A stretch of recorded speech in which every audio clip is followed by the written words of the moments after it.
Good morning, students. Class 11 Political Science, Video of Political Theory, Chapter 3 Equality, Part 1. Let's start the topic. The word equality is not new for you. You have read this word in your previous classes and you are reading this word from your junior classes as well.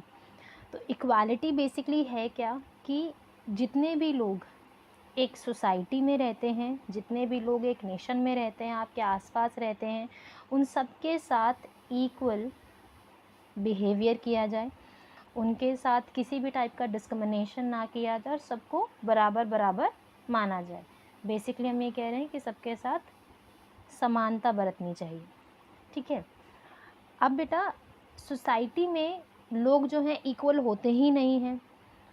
हम लोग ये कहते हैं कि भाई किसी को ज़्यादा अपॉर्चुनिटीज़ की ज़रूरत है, किसी को कम अपॉर्चुनिटीज़ की ज़रूरत है, कोई थोड़े से सपोर्ट के साथ डेवलपमेंट कर पाता है, कोई बहुत कम सपोर्ट के साथ भी डेवलपमेंट कर लेते हैं कुछ लोग, और कुछ लोगों को बहुत ज़्यादा सपोर्ट की ज़रूरत पड़ती है। तो यहाँ पर हमारी जो पॉलिटिकल थ्योरी का जो कंटेंट है वो कहीं ना कहीं रिलेट करता है। And with the help of political theory we will try to end this debate कि हमें किसको कितना सपोर्ट करना है, किसको कितना हेल्प करने की रिक्वायरमेंट हमारे पास होती है। तो इस सवाल के साथ हम इस चैप्टर को स्टार्ट कर रहे हैं। बेटा CBSE का जो न्यू अपडेटेड सिलेबस है उसके अंदर इक्वालिटी वाले चैप्टर में कुछ भी कटेड नहीं है, चैप्टर को हमें एज इट इज़ पढ़ना है। Let's start the topic. As a political idea the concept of equality invokes the idea that all human beings have an equal worth regardless of their color, gender, race और nationality। बेटा इस पूरे paragraph को समझाने से पहले एक चीज़ मैं आपको बता रही हूँ कि यहाँ पर जो हम इक्वालिटी टर्म पढ़ रहे हैं वो हम लोग इंडिया के सेंटर में नहीं पढ़ रहे हैं, क्योंकि अब तक जो हमने फंडामेंटल राइट्स में पढ़ा या जो हम बाकी कॉन्सेप्ट में देखते हुए आते हैं तो हम किसी पर्टिकुलर नेशन के रिगार्डिंग पढ़ते हैं। In particular we will study in the context of India.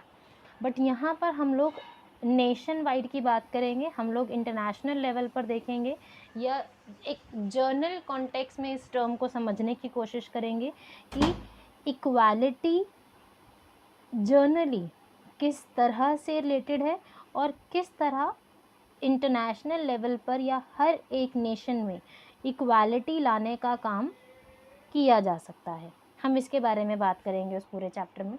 अब एक बार ज़रा पॉइंट्स को देखते हैं दोबारा से। एज अ पॉलिटिकल आइडिया, मैंने आपको कहा कि हम पॉलिटिकल थ्योरी के अंदर बात करें तो ये एक पॉलिटिकल आइडिया है, या एक हमने स्टार्टिंग में बात की थी कि हम पॉलिटिकल थ्योरी में कुछ वैल्यूज़ के बारे में बात करते हैं या कुछ हम आइडियाज़ के बारे में बात करते हैं। तो एक ऐसा पॉलिटिकल वैल्यू है, एक ऐसा पॉलिटिकल आइडियल है जहाँ पर हम ये समझने की कोशिश करते हैं कि इक्वालिटी के अंडर हर एक पर्सन या हर एक ह्यूमन बीइंग को इक्वल वर्थ या इक्वल माना जाता है, और कुछ चीज़ों को इग्नोर किया जाता है कि जैसे कि उसका कलर क्या है, इट डजेंट मैटर, वो कौन से जेंडर से बिलोंग करता है, कौन सी रेस से बिलोंग करता है, उसकी नेशनैलिटी क्या है, इससे हमें फ़र्क नहीं पड़ता। हमें किससे फ़र्क पड़ता है कि वो पर्सन ह्यूमन बीइंग है या नहीं। ठीक है। इसके बाद equality does not mean that all the main be treated alike in every respect. बेटा हम लोग है ना कुछ परसेप्शंस पढ़ेंगे, कुछ नोशंस पढ़ने की बात करेंगे। यहाँ पर है ना बेटा, नोशन का मतलब कुछ आइडियाज़ से है, कुछ हमारे रॉन्ग नोशंस हैं, यानी कि मिथ्स हैं, मान के चला जाता है कि ऐसा होना चाहिए बट अगर प्रैक्टिकली देखें तो वो रॉन्ग है, और कुछ बेटा करेक्ट नोशंस हैं, वो हम दोनों चीज़ें पढ़ेंगे। रॉन्ग नोशन हमें ये कहता है कि equality does not mean that all man. बेटा मैंने आपको लास्ट क्लास में भी ये चीज़ बताई है कि मैन का मतलब यहाँ पर पहले जब हम पॉलिटिकल थ्योरीज़ की बात करते हैं तो वो मैन जो कि वोट दे सकते थे या फिर जो टैक्स पेयर थे, नॉन स्लेव्स जो उसको आते, जो कि स्लेव्स होते हैं, जो लेबर्स होते हैं, जो ज़्यादा इन्वॉल्वमेंट नहीं दे पाते इकॉनमी, तो उनको राइट्स देने की बात नहीं करते थे। तो हम यहाँ पर जब इस पूरे कॉन्सेप्ट को समझ रहे हैं तो आज के टाइम पीरियड पे हमें यहाँ पर इसको एज अ ह्यूमन बींग्स की तरह देख रहे हैं, चाहे मेल है चाहे फीमेल है। मैं जर्नल पढ़ के समझने की कोशिश करेंगे। Equality does not mean that all main be treated alike. Equality का मतलब ये नहीं है कि सबको बिल्कुल बराबर बराबर माना जाए।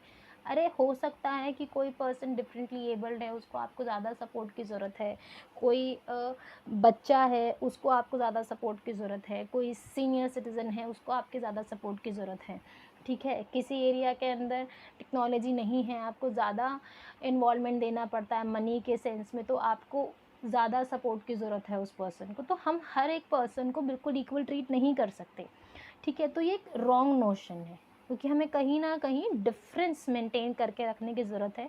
जैसे कि फॉर एग्जांपल हम लोग ये मान के चलते हैं बेटा कि अगर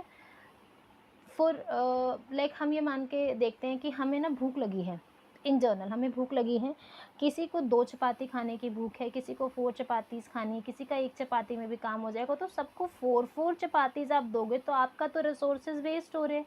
यहाँ आपकी 2 चपातीस वेस्ट हो गई, यहाँ आपकी 3 चपातीस वेस्ट हो गई। तो इट्स लाइक दिस ओनली कि जिसको जितनी हेल्प की नीड है आप उसको उतनी ही हेल्प करो, ज़रूरत से ज़्यादा देने पर एक्सेस है और वो वेस्टेज ऑफ रिसोर्सेज है, ठीक है। इसीलिए बेटा यहाँ पर एक टर्म हमारे पास आता है, वो है इक्विटी,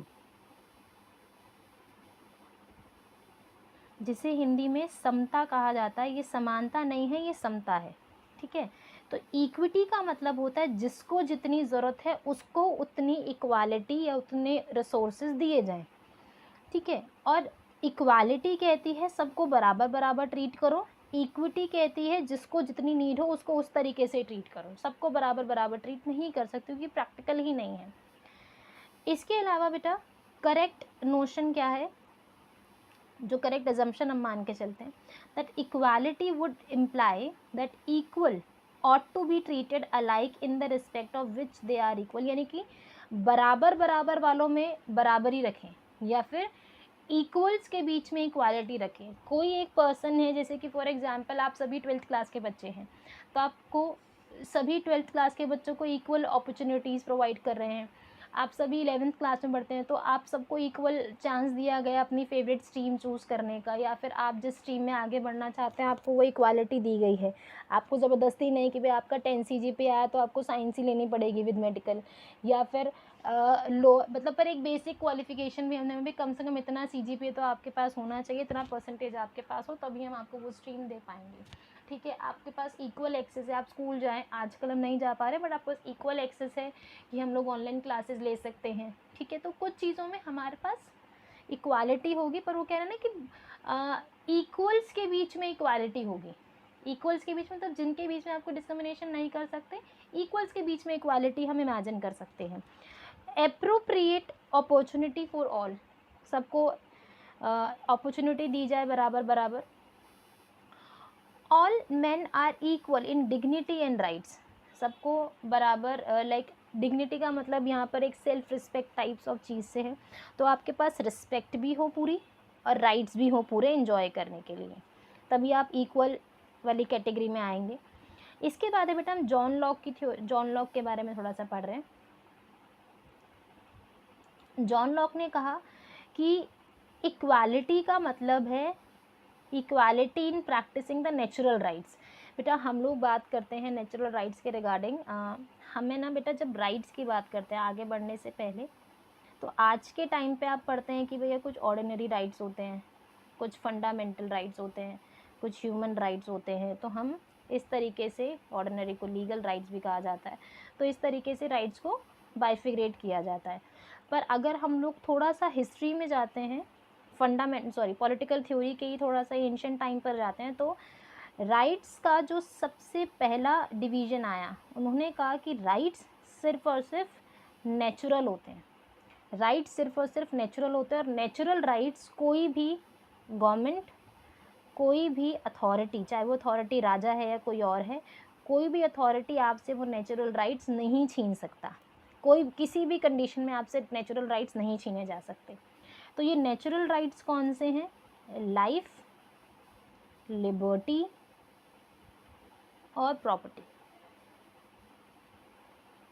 ये आपके 3 नेचुरल राइट्स हैं, इन्हें कोई नहीं छीन सकता आपसे, ऐसा जॉन लॉक कहते हैं अपनी थ्योरी में। तो वो ये कहते हैं कि इक्वालिटी क्या है, equality is a natural right only. Natural right is what, life, liberty and property are your, like जो राइट्स हैं आपके नेचुरल राइट्स हैं, और इन राइट्स को आपसे कोई भी छीन नहीं सकता। ठीक है, आपको पूरी बराबरी मिलती है, प्रॉपर सपोर्ट मिलता है कि आप इन नेचुरल राइट्स को मेंटेन करके रखेंगे। After this, in Indian Constitution Article 14 to 18 Part 3 Fundamental Rights deals with the right to equality. हमने पढ़ा है बेटा प्रीवियस चैप्टर में, चैप्टर नंबर 1 जो हमारा कॉन्स्टिट्यूशन वाला चैप्टर था उसमें हमने देखा है। और हमारे पास पार्ट 3 अलग अलग हमने राइट्स की बात की है। फंडामेंटल राइट्स के अंदर हमने बहुत सारे राइट्स की बात की है, तो उन राइट्स में से हमारे पास एक right to equality article 14 to article 18। Next video में बेटा हम लोग बात करेंगे कैरेक्टरिस्टिक्स ऑफ इक्वालिटी के रिगार्डिंग।